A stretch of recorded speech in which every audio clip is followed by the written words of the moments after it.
Hadirin sekalian, inilah masa yang dinanti-nanti dan ditunggu-tunggu.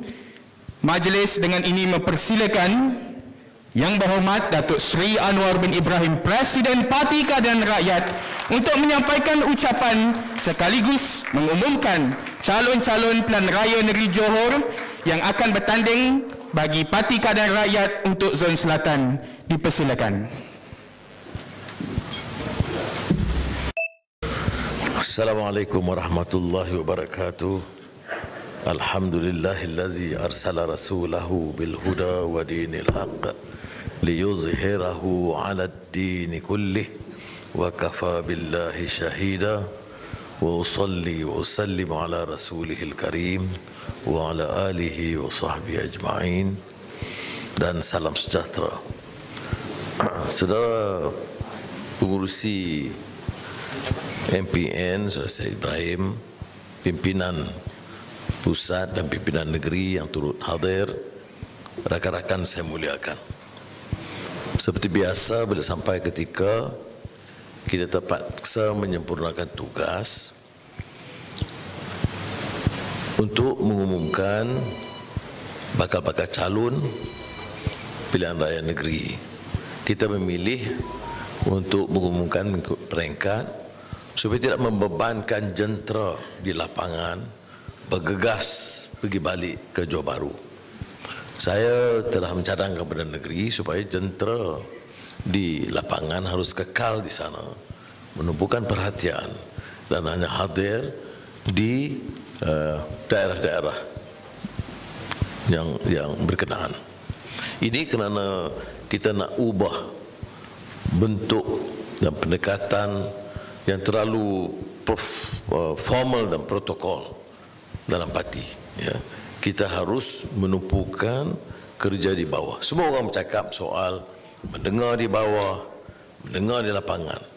Tetapi sebagai parti yang parti reform, kita harus pastikan pergerakan kita di lapangan itu cukup berkesan. Ya. 2 minggu lalu saya datang untuk meluncurkan jentera EMK, dan mereka telah memperkenalkan satu pendekatan yang agak baru dan berbeza, iaitu untuk fokus kepada beberapa isu utama rakyat selain daripada apa yang selama ini kita canangkan tentang reform institusi yang juga penting dan fundamental dalam membentuk kerajaan dan apa yang disebut tata kelola kerajaan untuk satu negara. Dan sebab itu saya anggap pendekatan ini dimanfaatkan untuk semua calon-calon memfokuskan isu rakyat. Ya. Kerana tidak semua parti, tidak semua manifesto itu sebenarnya benar-benar menyuarakan hati nurani, conscience rakyat. Dalam sistem kita, ahli politik semuanya bicara suara rakyat. Tetapi bila berkuasa, kita mewakili kelompok-kelompok kaya. Lihat saja setiap lapangan dalam hidup. Ya, sama ada syarikat perjudian yang kita bangkitkan baru-baru ini, mengenai kerugian besar syarikat perjudian genting di Hong Kong. Bukan saja soal syarikat perjudian, tetapi tata kelola bank-bank yang memberikan pinjaman tanpa jaminan kolateral. Dan ini dianggap ringan, dan ramai orang politik, ya, dan saya peringatkan termasuk dalam kalangan pembangkang yang kadang-kadang tidak memberikan penekanan hal ini. Apa yang sebab kita bangkitkan? Kerana orang bawah, orang miskin tidak akan mendapat layanan yang sama. Jadi sistem perbankan itu memihak kepada golongan kaya, merempatkan kehidupan golongan miskin. Kita lihat masalah Felda, FGV. Bagaimana keuntungan dikaut untuk memanfaatkan segolongan kecil, dan peneroka masih kekal di takut yang lama. Kita lihat syarikat-syarikat besar kelapa sawit yang mencatat keuntungan berbilion-bilion ringgit, Tetapi untuk memberikan sumbangan bila berlakunya masalah segi harga, ketimpangan harga atau jerbu, itu sedikit sekali. Kita lihat syarikat balak mencatat keuntungan atau ekspor, nilai ekspor 8 bilion ringgit satu tahun sekarang ini. Kalau dulu lebih. Tetapi bila kita suarakan keperluan untuk memberi sedikit dari keuntungan itu, pulangkan kepada rakyat yang terbeban akibat banjir, yang sebahagiannya akibat kedurjanaan dan kefasadan pembalakan itu, tidak ada tindakan. Saudara, dalam pertarungan ini golongan bawah cemas. Dan tanggungjawab kita ialah untuk memberi pencerdasan, kefahaman kepada rakyat. Tidak ramai yang akan berjuarakan, ya. Kerana seperti mana saya sebut di parlimen dan baru-baru ini juga, bila kita suarakan semua tokoh-tokoh besar ini, kita tidak akan mendapat bantuan yang secukupnya dalam pilihan raya. Mereka akan memilih menyokong parti-parti politik yang sekurang-kurangnya sederhana sikapnya terhadap kegelojohan dan rasuah. Jadi sebab itu keadilan tertegak dalam keadaan yang sukar, tidak mudah. Dan dalam liku-liku perjuangan, kita tidak hanya menyebut kleptokrat itu satu orang. Kleptokrasi itu satu sistem, mengangkat tokoh-tokoh politik dan yang akhirnya mencuri dari rakyat. Itu yang sistem kleptokrasi. Dan ini bukan baru, sudah puluhan tahun kita lalui. Sebab itu kadang-kadang kita berbeza pandangan, ada orang memilih. Kita tidak mesti konsisten, tuntas, dan mesti memberikan pandangan yang jelas. Dan justru itu akan terpaksa menanggung beban yang lebih besar.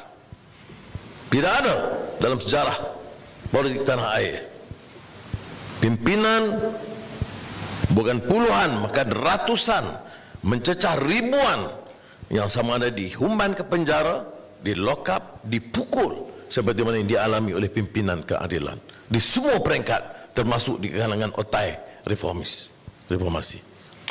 Ya. Ini sebabnya kerana kita mencabar keangkuhan kuasa, arrogance of power. Kita mencabar negara, sistem negara hukum di mana hakim boleh dipermainkan. Kita mencabar sistem ekonomi yang menekan golongan bawahan. Kita mempertikai dasar perkauman yang meminggirkan suku-suku kaum tertentu. Dan ini berlaku hanya dalam sejarah, terutama tekanan sumbangan yang dilakukan oleh keadilan, dan oleh yang demikian menerima tekanan yang maha dahsyat.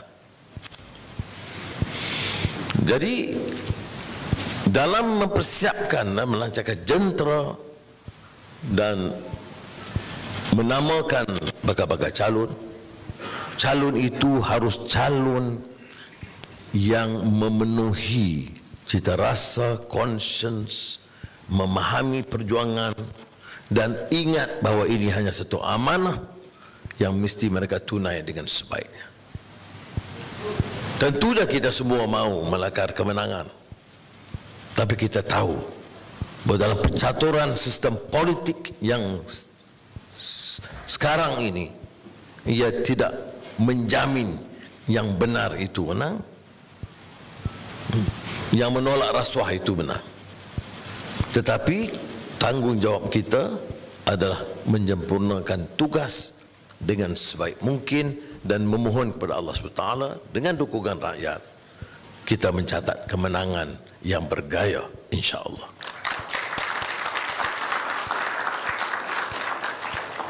Kesempatan yang lalu saya ke Bukit Naning, saya ramai duduk Jawa di situ. Jadi saya bicara tentang Donggo Warsito, Punjangga Keraton Yogyakarta yang masyhur, sehingga kan mendorong Bung Karno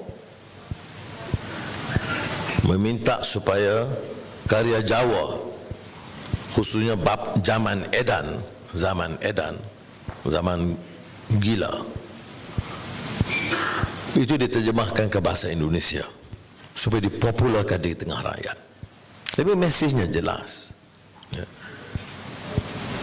Dalam cabaran yang menghadapi cabaran di bawah sistem kuku besi Belanda, jajah, zalim, rampas tanah rakyat dan sebagainya, dan mengangkat beberapa tokoh-tokoh golongan aristokrat dan golongan feudal sebagai alat mereka, boneka mereka, menggunakan golongan pribumi Jawa membantu Belanda untuk menyiksa rakyat. Dan ini kita tahu berlaku dalam semua sistem penjajahan dan sistem korup yang lain, termasuk yang berlaku sekarang. Apa nasihat zaman edan Ronggo Warsito? Eling, iling, nan waspada. Saya tahu di sini tak ramai orang Jawa, ada Bugis ramai. Maknanya beringat dan waspada. Benar menghadapi zaman edan kata apa? Yang baik ditekan, yang korup diangkat, yang mencerminkan watak yang sesuai dipenjara, dan yang zalim itu dimuliakan, yang benar dipalsukan, yang palsu disahihkan. Dalam keadaan beginilah, kata Ronggo Warsito, untuk selamat jangan kita mudah terpedaya dengan penceritaan atau pengkesahan mereka. Jangan kita terpukau dengan wang ringgit mereka dan janji palsu mereka. Dan jangan kita rasa takut dan cemas dengan tekanan dan kezaliman mereka. Harus senantiasa beringat dan waspada. Rakyat yang beringat dan waspada itulah yang akan merdeka. Merdeka jiwa raga mereka. Dan istilah merdeka ini juga difaham dengan pelbagai kisah. Tapi sejak zaman Datuk On Jaafar, Johor, ke Dr. Burhanuddin Al-Helmi, Perak, semua bicarakan bukan saja merdeka negeri, tapi harus merdeka jiwa. Dalam teori Islam di Kepulauan Melayu oleh Naqib Al-Atas, Profesor Naqib Al-Atas, dia juga sebut bahawa Islam itu hanya bermakna bila rupa zahirnya merdeka, jiwanya juga harus merdeka. Kalau kita merdeka, termasuk di Johor ini, dalam sistem yang masih menekan, membedakan, dan golongan miskin, harga barang,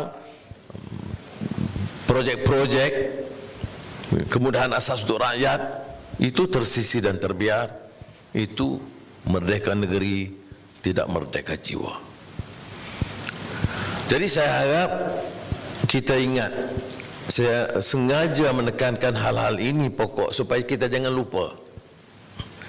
Jangan lupa bahawa dalam percaturan politik ini ada yang jadi calon, ada yang terlepas peluang, ada yang tersisih, kerana kita nak pilih 20 keseluruhannya, yang layak 2,000, yang mengharap 20,000.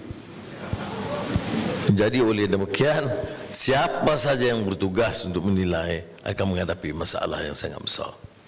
Saya ucap terima kasihlah kepada Saudara Syed Ibrahim kerana berpeluang menghadapi masalah yang memeningkan ini kali ini. Jadi dia lebih matang sekarang seperti Pak Hasan Karim. Tapi yang sengaja saya himbau semula soal perjuangan, kegelisahan rakyat, nasib nelayan sedili, nasib peneroka, Felda, nasib yang di estate, atau yang miskin bandar yang sekitar Johor Bahru, supaya kita jangan terlepas pandang. Isu ini yang harus menjadi isu yang kita ketengahkan. Calon itu kebetulan orang yang mampu kita tonjolkan mewakili hasrat dan aspirasi rakyat terbanyak. Dan jentera ini harus tunjuk kesetiaan kepada jamaah. Dia ada kerangka lebih besar, aspirasi dan cita-cita lebih murni yang harus dihidupkan, yang harus diperjuangkan. Ya. Sebab itu kali ini kita agak lebih berjaya dalam memutuskan nama calon-calon jauh lebih awal. Sebab memungkinkan mereka bertugas. Tetapi pengalaman saya dalam politik lama, sejak dalam UMNO ini dulu sampailah dalam keadilan ni, itu memang masalah. Masalah mengumumkan awal,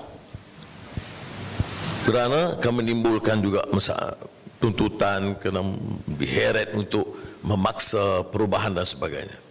Masalah juga kalau diumumkan lambat, kerana tempoh kempen terlalu terbatas. Apatah lagi dalam keadaan COVID-19 sekarang dengan SOP yang akan diketengahkan yang tidak memihak kepada kita. Jadi oleh itu, dalam mengambil kira pertimbangan ini, ada masalah diumumkan lambat, ada masalah diumumkan awal. Kita berpendapat lebih baik diumumkan awal, membolehkan jentera bekerja sebagai satu pasukan untuk memenangkan calon kita. Saya yakin ada orang sekarang heboh bangkit soal Melaka, Sarawak. Saya tidak mahu ulaskan, saya dah ulas tempat lain. Tapi mereka tidak tahu bahawa pertamanya jentera Parti Keadilan di Johor jauh lebih baik daripada kita. Dan saya lihat sendiri, bukan saja yang saya sebut tadi AMK peluncurannya, tapi di daerah-daerah, di setiap daerah ada core yang disebut Safwatul Mukhtarah, gulungan kukuh yang mudah-mudahan insya-Allah menjadi benteng pertahanan mental dan jiwa untuk memenangkan calon-calon kita. Kerja dengan ikhlas, matlamat jelas, kerja kena ikhlas, dan perencanaan harus teratur. Dia matlamat itu harus, jentera harus tersusun, dan kerja mesti gigih dan teratur. Ini parti majoriti Melayu, asas Melayu, tapi ini parti pelbagai kaum. Ini satu-satu parti di negara kita yang menampilkan tokoh-tokoh dari semua kaum. Ini parti yang berani bertahan di bandar, berani bertambung di desa. Ini beda kita. Setengah orang dia pilih hanya parti di bandar, tak berani terjun ke kampung, ke desa. Kita bertarung di bandar, bertarung di desa, bertarung di kalangan India, bertarung di kalangan Cina, bertarung ke Melayu. Kerana ini rakyat kita. Betapa sukar sekalipun, kita harus berdepan. Dan oleh demikian saya doakan Allah SWT mudah-mudahan semangat ini digilap untuk menghadapi PRU Negeri Johor dan seterusnya pilihan raya nasional yang akan diadakan dalam paling lambat 1 tahun, paling cepat 6 bulan. Tapi kita harus siap dari sekarang. Jadi saya ambil kesempatan untuk mengumumkan untuk 5 kawasan di selatan, tidak termasuk di tengah, utara dan juga di timur. Kalau ada nak bagi pandangan, nak pindah dalam 1 minit ni boleh.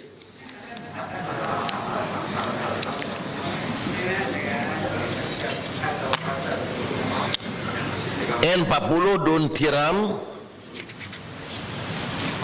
nama tak jelas. N40 Don Tiram Gopala Krishnan, anak lelaki Subramaniam.